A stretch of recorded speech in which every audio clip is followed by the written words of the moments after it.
অনেক সময় চোখ লাল হলেই আমরা চোখ উঠেছে বলে ধরে নিই, কিন্তু চোখ লাল হওয়া রোগটির একটি উপসর্গ মাত্র।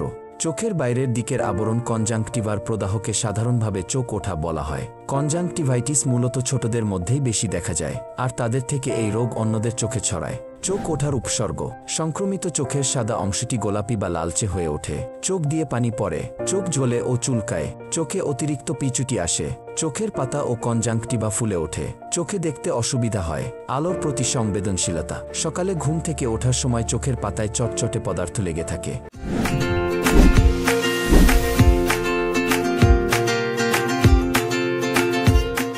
চোখ ওঠা রোগের কারণ: সাধারণত ভাইরাস ও ব্যাকটেরিয়ার কারণে চোখ ওঠা রোগ হয়, আবার কখনো কখনো অ্যালার্জির কারণেও এ রোগ হয়ে থাকে।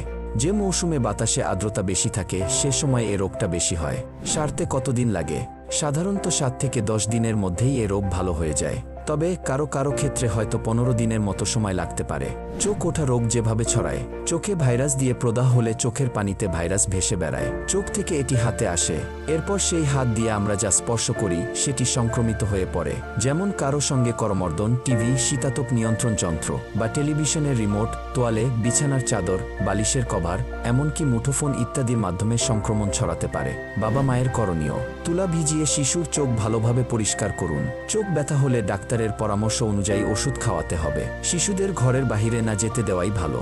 শিশুর চোখ নিয়মিত পরিষ্কার রাখুন। শিশুকে চোখে বেশি হাত দেওয়া থেকে বিরত রাখুন।